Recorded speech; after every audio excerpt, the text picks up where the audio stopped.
Komisi E DPRD DKI Jakarta meminta seluruh rumah sakit umum daerah RSUD di Jakarta berbenah dalam hal pelayanan dan fasilitas.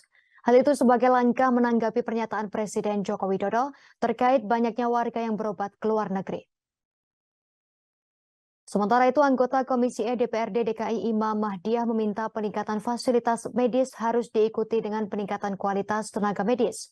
Diberitakan sebelumnya melansir Tribunnews, Presiden Jokowi mengatakan kurang lebih 2 juta masyarakat Indonesia berobat ke luar negeri. Padahal fasilitas kesehatan di Indonesia tak kalah bagusnya dengan ada di luar negeri. Hal tersebut disampaikan Presiden saat peresmian Rumah Sakit Mayapada Bandung, Jawa Barat pada Senin 6 Maret 2023 lalu. 2 juta masyarakat Indonesia yang berobat ke luar negeri tersebut terdiri dari 1 juta ke Malaysia, 750.000 ke Singapura, dan sisanya ke Amerika Serikat, Jepang, dan Jerman. Hal tersebut menyebabkan ratusan triliun rupiah devisa Indonesia menghilang. Oleh karena itu, Presiden menegaskan bahwa dirinya sangat mendukung pembangunan rumah sakit yang memiliki fasilitas bagus. Meskipun Presiden berujar Indonesia masih kurang jumlah dokter spesialis atau subspesialisnya.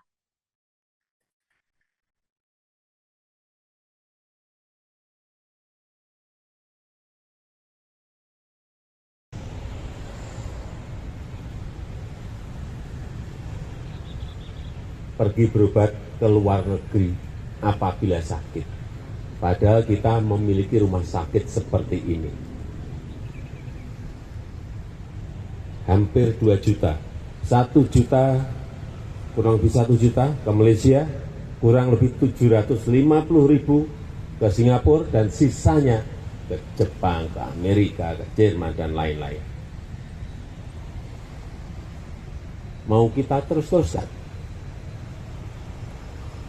165 triliun devisa kita hilang gara-gara itu. Karena ada modal keluar, capital outflow. Oleh sebab itu saya sangat mendukung pembangunan rumah sakit yang kurang lebih kayak Mayapada Hospital Bandung ini. Memang problemnya kita masih punya